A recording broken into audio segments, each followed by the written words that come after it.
Boa noite, pessoal. Muito obrigada pela presença. Mais uma quinta-feira que nós estamos aqui no mês de outubro para falar do Outubro Rosa. Lindsay, querida, Fábio, Marcelo, Janice, bem-vindos. É uma honra receber vocês. Queca, Adriana, muito bem-vindos. Isis, querida, Pedro, sejam bem-vindos. Muito obrigada pelo prestígio de estarem aqui para nos ver todas as quintas-feiras. Cris, querida, seja bem-vinda. Volney, Dani, também sejam bem-vindos. Eu consigo cumprimentar os que chegam no início da live, né? Durante a live eu já não consigo mais. Marla, Léo, queridos, bem-vindos. Eu vou convidar a doutora Márcia já para ela ir entrando conosco. Só um minuto.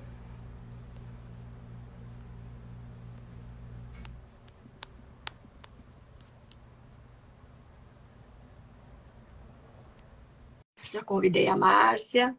Marla, querida, Cláudia, seja bem-vinda. Isa, Rafael, meu querido colega, bem-vindo. Juliano, Rosângela, querida. Casal unido, Pedro e a Rosângela, são um casal querido que são meus pacientes. A minha mãe acabou de entrar, seja bem-vinda. Zenir e Tânia Maria, que também tem cadeira cativa aqui comigo. Márcia, querida, Boa bem-vinda. noite, obrigada, doutora A Juliana. Márcia é a nutricionista que vai nos brindar hoje, né, com conhecimentos sobre alimentação para nós encerrarmos o Outubro Rosa, né? Esse mês nós conseguimos. O mês de novembro já não foi tão fácil, eu tive que falar com 3 urologistas para mim conseguir um que fosse falar do Novembro Azul, então nós ainda vemos que o câncer de mama ele ainda é bem mais falado, comentado, divulgado do que o câncer de próstata, né? Então, Márcia, seja bem-vinda. Nós ainda estamos naquele Obrigada. momento de receber os convidados, Sim, né? Nós já estamos com 20 pessoas ao vivo, a gente nem começou ainda a live, né? Rafinha, Edu, Ezequiel, tu sabe que eu tô contente, tem bastante homens na nossa live e hoje. bom, olha só, a gente falando de câncer de mama e tendo um público masculino, isso é importante também, né? É importante, né? Porque todos eles têm alguma parceira, né? Seja mulher, filha, mãe. Então é importante que isso também seja divulgado. A minha irmã, a Tânia, também acabou de entrar, seja bem-vinda. Gisele, Lidiane, querida. Lidiane é uma grávida minha no momento. Seja bem-vinda. Aqui a gente tem dois aí, né? Ela e ele. Sejam bem-vindos. A Márcia é nutricionista. A Márcia, nós já somos parceiras há muito tempo, mas nos conhecemos Sim, muito pessoalmente, né? Ela faz um trabalho muito interessante, muito importante. É uma das que é um dos braços do trabalho nosso, né? Porque eu digo que sozinha nós não conseguimos fazer nada. A Márcia trabalha em Sapucaia. Márcia, se tu quiser ir se apresentando para nós. então tá. Então, primeiramente, boa noite, né? Como a doutora Juliana falou, meu nome é Márcia Porto. Eu sou nutricionista, eu atendo aqui em Sapucaia do Sul, tanto né, presencialmente como de forma online. Eu me formei já fazem 10 anos pela Unicinos e desde a minha graduação eu sempre trabalhei na linha de pesquisa com foco em saúde pública. Já atuei também com consultoria, assessoria para empresas na parte de boas práticas de manipulação, rotulagem nutricional. Mas nos últimos anos, né, eu venho dedicado aí o meu foco mais ao atendimento clínico. Eu acredito muito na nutrição como uma questão de transformação na vida das pessoas e uma nutrição consciente, né, uma nutrição eficiente também. Então, é um prazer, muito obrigado pelo convite, doutora Juliana. É um Nós é prazer, né, poder falar um pouquinho hoje sobre a atuação da nutrição no câncer de mama. A gente já tem a questão da nutrição e da alimentação bem consolidada nos estudos em relação à oncologia, tanto na questão de prevenção como na questão de tratamento. Então, vai ser um prazer essa noite poder falar. Sim. E quando a gente fala, às vezes, em questão de prevenção, muitas vezes associam com o diagnóstico precoce, né? Em fazer a questão dos exames, né? Que são de suma importância. Mas também a gente tem que aí minimizar os fatores de risco e aumentar os fatores de proteção. Então vai ser um prazer um pouquinho essa noite a gente poder falar um pouquinho sobre isso. Para quem não assistiu as outras lives, né? Nós já tivemos na primeira live a doutora Bibiana Basile, que falou sobre a parte do diagnóstico da radiologia mamária. Na segunda, a gente teve a Cláudia, que teve câncer de mama, e a importância dessa abordagem do pensamento positivo, tanto do paciente quanto do médico, né, em acolher essa paciente de forma mais humanizada. Aí depois, na semana passada, nós tivemos a doutora Gabriela de São Leopoldo, que é mastologista. A Gabi falou daí da parte do câncer, dos tipos de câncer, os tratamentos. E hoje a Márcia vai nos brindar com a parte da...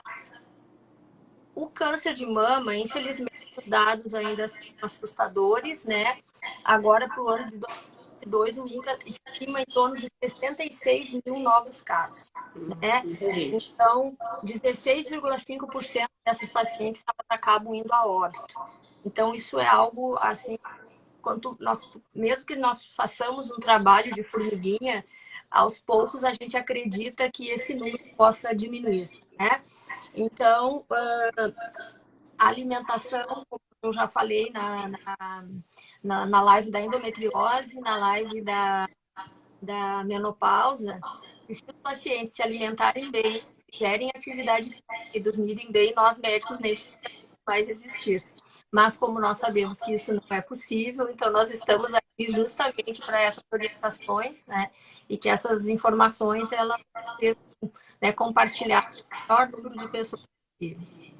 Márcia, lá nos nossos fatores de risco, na prevenção, a palavra é tua. Bem-vinda. Sim, eu e tu, né? Porque eu me identifico muito, né? Me identifico muito com o teu atendimento e tua forma de trabalhar, porque justamente, né, de atuar na prevenção, né? E isso também eu acredito na nutrição como uma questão preventiva. E quando a gente fala em câncer e fatores de risco, a gente sabe que o câncer ele é multifatorial. Então, não associamos a apenas uma causa. Mas, nos últimos anos, eu destaco muito a questão, e um dos fatores de risco é o sobrepeso e a obesidade. E os dados no Brasil são alarmantes em relação às mulheres. Para vocês terem uma ideia, a última pesquisa do IBGE mostrou que 62,6% das mulheres estão com excesso de peso, né? Isso no Brasil em geral. 62,6% é um valor muito grande, né? E dentro desse valor, dentro dessa estimativa, quase 30%, 29,5% são obesas. E como é que a gente classifica isso? Hoje, atualmente, essa classificação dos estudos é baseada no IMC, né? Então, obesas que têm o IMC maior que 30 e sobrepeso maior que 25. Então, o índice de massa corporal, ele é medido pelo peso, né, dividido pela altura ao quadrado. E para a gente ter esse resultado de quase 62,6% das mulheres, é muito alto. E isso impacta diretamente numa maior quantidade de tecido adiposo e maior risco inflamatório e maior risco de câncer. E tu sabe que um adendo na gordura, o estradiol ele se transforma em estrona, que para mim é o estrogênio mais maléfico. Nós tivemos uma live com a doutora Cíntia Pré sobre obesidade e o balão gástrico. Esses dados recentemente nós também revisamos. Márcia, também é algo que é assustador. E é muito impactante. E aqui em Porto Alegre também, né? Os dados não são diferentes aqui na capital. A capital de Porto Alegre é a terceira capital com maior concentração, né, de mulheres acima do peso. Mas eu também tenho um adendo em relação a isso. Quando a gente fala de IMC, a gente só vê a relação de peso com altura. Então, o que pode acontecer? Tu pode ter duas mulheres, né? Ou pode ter uma mulher com sobrepeso. Só que eu faço esse link com a questão de composição corporal.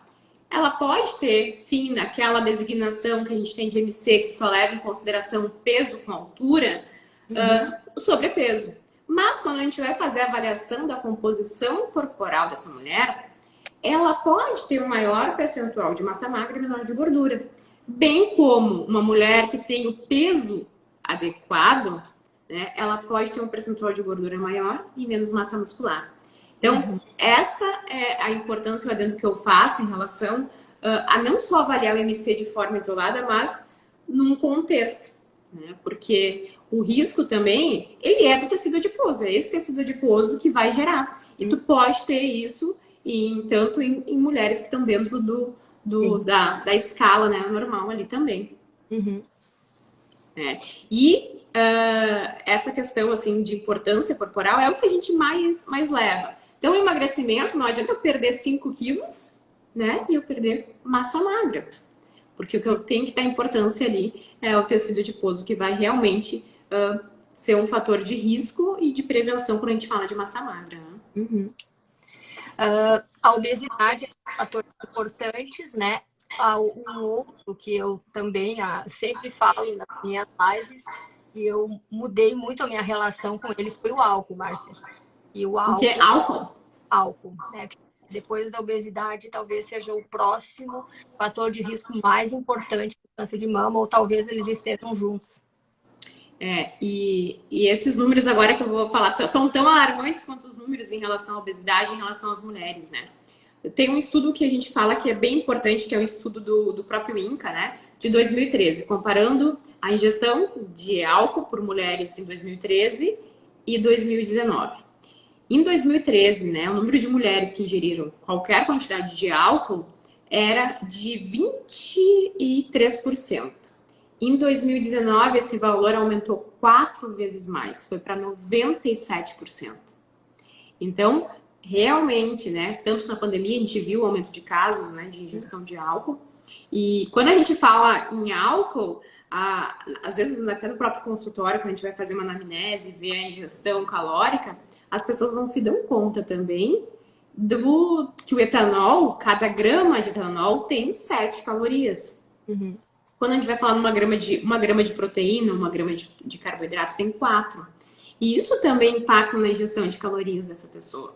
E às vezes isso passa de forma batida. Então, a questão do álcool também, na questão do peso, além de toda a questão que a gente sabe do malefício, também impacta. E Uhum. cada vez mais a gente tem essa propensão. Se hoje a gente está em 97% das mulheres que ingerem álcool, né? E, por isso também a gente tem grande associação com o risco de câncer de mama. Né? O álcool, na verdade, quando as pacientes perguntam, qual é a diferença de álcool? Doutora, eu bebo socialmente, só que socialmente, se ela tem encontro social 3, 4 vezes por semana, é uma coisa. Então, essa é uma questão que sempre me questionava, né? Doutora, qual é a quantidade segura? Aí a Organização Mundial da Saúde considerava 10 gramas de álcool como a quantidade segura. E eu fui pesquisar, foi na live da Menopausa, eu encontrei um índice, um score que é feito, ele foi tá no site da Universidade Federal de Santa Catarina, inclusive eu vou compartilhar depois na live, né, no final, chama Audit. Que ali tu responde umas 4 perguntas, acho que daí pergunta a quantidade de álcool, qual é o tipo de álcool e a frequência. Esses dias teve uma paciente minha, ela disse assim, doutora, tu não me tira o álcool. Daí eu disse pra ela, vamos fazer o seguinte, faz o score do Audi e tu me manda. Aí ela me mandou o score de 0 a 10, o dela 7. Daí ela disse, doutora, eu me assustei. Então, aí são coisas, as pessoas, daí tu consegue ter uma real noção do que se bebe.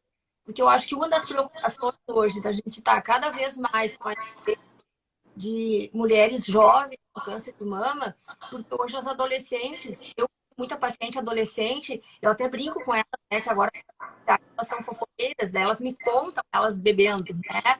Então eu Sim. vejo muitas pacientes ali que têm endometriose e eu digo que a paciente que tem endometriose, ela tem um risco também de câncer de mama e câncer de endométrio, e todos são causados pelo hiperandrogenismo, pela predominância estrogênica. Então, a incidência de mulheres jovens ingerindo álcool, isso vai fazer com que mulheres mais jovens vão ter câncer de mama. Porque o álcool ele tem vários mecanismos. Um deles é estimular propriamente. Tanto que os homens que bebem demais, o que acontece? Eles acabam baixando a testosterona justamente porque a testosterona ela aromatiza em excesso o estrogênio. E aí eles vão ficando com aquela barriga, mais o aspecto físico. Então, hoje como eu comecei a estudar homens não faz muito tempo, eu comecei a olho para o paciente para mais ou menos sei, né, que a testosterona dele estaria baixa, eles ingerem álcool. E às vezes essa semana eu tive um caso de um paciente que ele estava com nível de estradiol bem elevado para homem. Então, assim, geralmente o homem que bebe mais, ele também tem o risco aumentado de câncer de próstata, porque o estrogênio também está associado a próstata e câncer, não é só o de mama. E o de endométrio, que é o que tem na mulher, né? Mas... Sim, e já pegando assim um pouco desse teu adentro de circunferência, né, abdominal, e que é um fator de risco também, é um fator de risco bem importante. Quando a gente fala em circunferência abdominal, a gente tem duas linhas de pensamento que eu acho importante falar, tanto de risco aumentado para hormônio receptor positivo. Por quê, né? Porque quando a gente fala em gordura, a gente tem essa conversão da enzima aromatase que aumenta a questão de produção de hormônios, né? Estrogênio, progesterona, e a questão de aumento de risco de câncer. Mas uma outra linha também de pensamento, que aí não está ligada com o receptor de hormônio positivo, e sim o outro risco o que tem os outros estudos mostrando nessa outra parte agora? Que quando eu tenho uma circunferência maior, e quando a gente fala em mulheres, né, o risco, o fator de prevenção é ter uma circunferência abdominal de menor que 80 centímetros, né? É isso que os guidelines nos falam em relação ao câncer. Mas quando eu tenho uma circunferência da cintura maior, esse excesso, né, de gordura abdominal, ele vai aumentar a questão inflamatória, sim. Então muda um pouquinho. Ali a gente tem a questão hormonal e essa a gente tem a questão inflamatória. A questão de inflamatória vai aumentar a produção de insulina. A insulina vai aumentar a proliferação celular e aí nesse eu posso ter uma célula ali, né, com uma propensão e mais risco de câncer. Então, circunferência abdominal e cintura também é um fator de proteção quando ele é menor que 80 centímetros, bem como quando às vezes eu tenho esse valor maior que 80 centímetros em mulheres, ele é fator de risco, né? Bem importante também. Só para nós não esquecer do álcool, o álcool ele tem outros também que são associados ao câncer, né? O álcool ele tem um metabólito que é o aldeído, que ele é cancerígeno, e também aumenta a hipermobilidade intestinal. Faz com que que o intestino absorva mais aqueles produtos, né? Que são os... Aí a gente entra no outro fator de risco, que seria na alimentação, os agrotóxicos, né? Os que nós chamamos hoje de disruptores endócrinos. Então, isso aumentaria por outra via. Então, o álcool, nós temos várias vias cancerígenas. Porque o cigarro, eu sempre falo, ele já está condenado. Então, todo mundo já sabe que cigarro dá câncer. Mas o álcool, as pessoas ainda associam muito com festa, com alegria, com carnaval, com futebol. As pessoas vão fazer uma festa, a primeira coisa que tu vai decidir é que tipo de álcool tu vai colocar. A quantidade de pessoas que vão estar. Então, isso são coisas que a gente tem que começar a pensar mais, né? Eu que fiz palestra há muitos anos para médicos, eu ficava impressionada com a coisa. Eu também já bebi um pouco mais, nunca fui um exagero, mas na palestra sempre a gente bebia alguma coisa. Mas a quantidade de álcool, que normalmente assim, o médico tem uma profissão mais estressante, a maioria eram os médicos, mas com outros profissionais de outras especialidades. Então daí tinha falando, relaxar. Então daí quem bebe uma desculpa, né? Então isso eu acho que e nós temos uma quantidade bem frequente de colegas com câncer, né? E de mama nós temos muitas colegas com câncer de mama. Então eu quando comecei a estudar esse câncer e daí a genética é um fator de risco. Todo mundo que tem alguém na família com câncer de mama acha, eu tô com a chance de ter. Não. Aí eu sempre uso o meu exemplo dos pacientes que está, por exemplo, estão me avisando que está dando retorno no som, que é para mim baixar um pouquinho. Então vamos. Então tá. Então, a genética é responsável por 20 a 25%.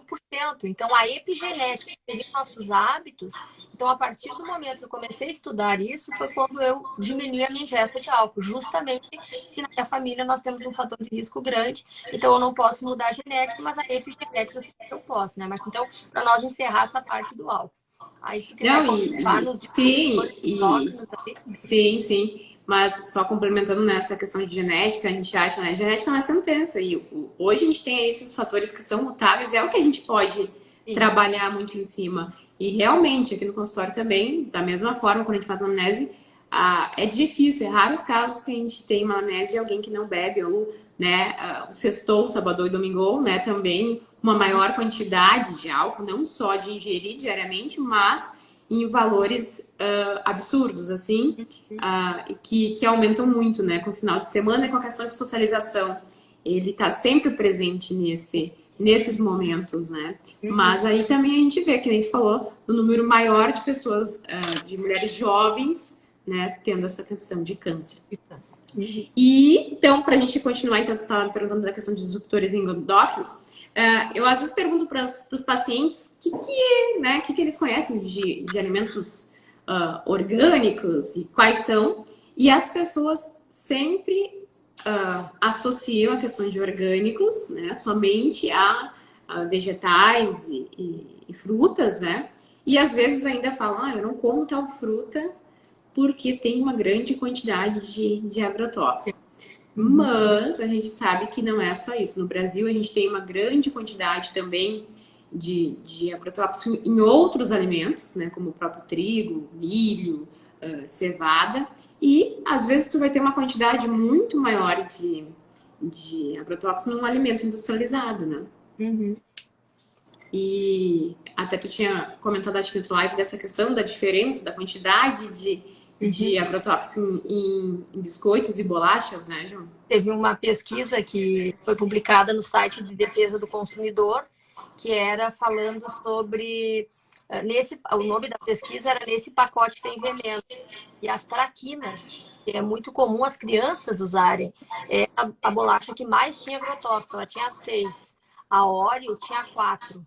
Dos alimentos multiprocessados de origem animal, dos 24 que foram analisados, 14 tinham agrotóxicos.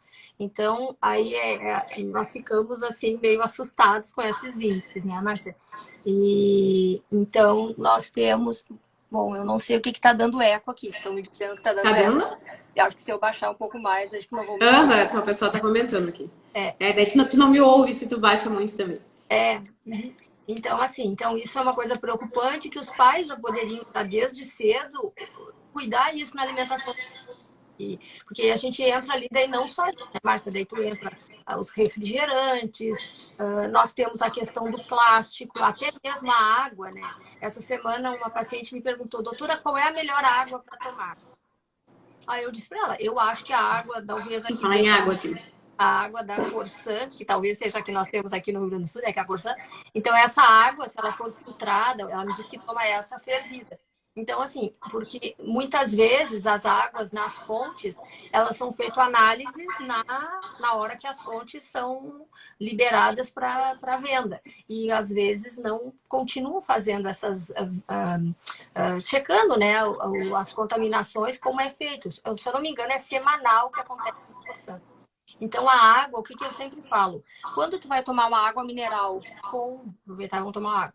Água mineral com garrafa de plástico, então, assim, ela saiu da fonte, vamos supor lá, do Paraná, de São Paulo, ela vai para dentro de um caminhão, ela vai pegar sol, vai aquecer e aí vai liberar produtos. Então, nós temos tudo isso que está envolvido, né? Mas talvez tudo isso seja algo que a gente tenha que pensar, né?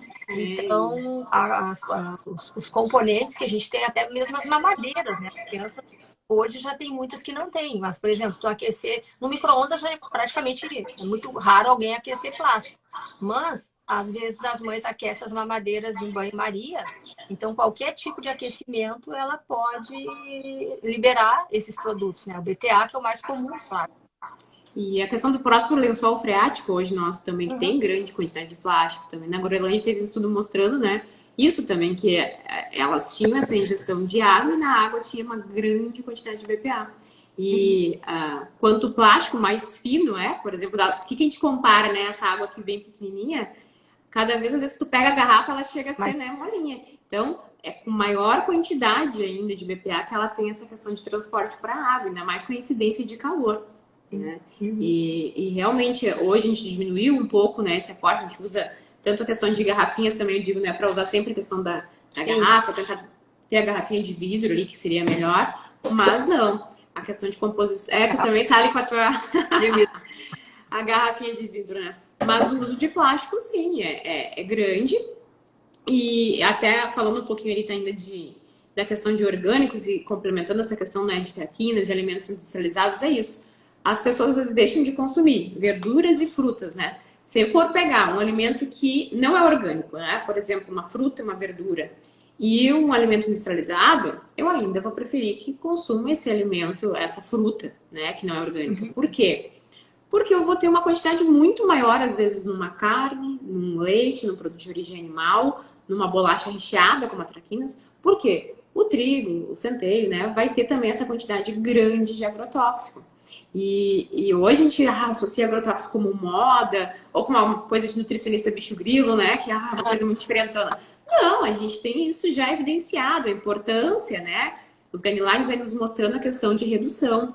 E a gente também incentivar um pouco a questão da produção local, de aprender a cozinhar, de ter locais, né, próximos que a gente compre alimentos mais naturais, de ter algo de temperos em casa, que a gente consiga também ter para não comprar tudo, né? E isso eu vejo muito. Então, às vezes, por exemplo, um leite, eu vejo pacientes tomando 12 doses, né? Quando a gente vai ver as recomendações que seriam uma. Ou comendo uma quantidade de carne ali absurda, que também pode ter essa quantidade. Além do leite, também ter a questão de GF1, de fator de crescimento. E aqui no Brasil, o glifosato, né? Está em 90% da soja do milho. Então, o que a gente tem? Esse aporte maior de agrotóxico, ele vai ter um efeito xenobiótico. Então, esses compostos, eles podem mudar, sim, e ter uma disruptura ali e impactar na questão de produção de hormônios. Então, tem um fator bem importante, sim, né? Márcia, veio uma pergunta aqui, que vai entrar bem no que nós estamos falando, que são os adoçantes artificiais. Então, a pergunta veio: qual a opinião de vocês sobre o refri zero? Então, para mim, o refri zero, o refri normal, eles fazem mal igual.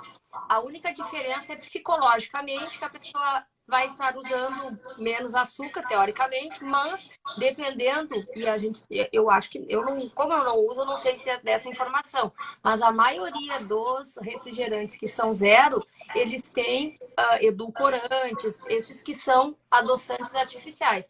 E eles também têm essa mesma associação com como disrupção endócrina. O que seria disrupção endócrina? Porque às vezes eu fico meio repetitiva, porque tudo isso acaba em todas as lives que eu falo. Na verdade, tudo está relacionado. Então, o receptor, todos os hormônios, eles saem, por exemplo, o uso hormônio feminino, né? Já que nós estamos falando de câncer de mama, ele sai, por exemplo, do ovário, ele cai na corrente sanguínea e ele vai chegar na célula-alvo. Então, o estrogênio tem receptores no cérebro, nas artérias, né? Então, em vários locais. E aí, o que acontece? Eu brinco que o receptor seria uma fechadura e o hormônio, ele entraria naquela fechadura. E o receptor do estrogênio, ele é um receptor meio prostituto, promíscuo. Porque daí ele não recebe só o estrogênio, ele recebe qualquer um que chegue. Então, se chegar um desses, que são chamados daí de disruptor, por quê? Porque ele não deixa o hormônio, ele rompe aquela ação do hormônio no núcleo da célula. Então, aí o hormônio vai ficar o quê? Em excesso, que aí dá o que a gente chama de predominância estrogênica, que seria um dos riscos para câncer de mama e endometriose.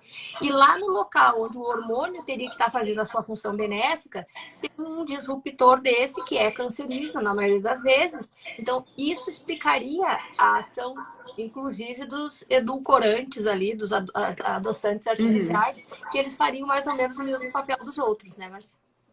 E hoje, agora tem um estudo bem recente, agora a gente está falando, eu falo bastante isso com os pacientes sobre a questão de não só refri zero, ou alimentos, bebidas que são adoçadas, né, com adoçantes artificiais.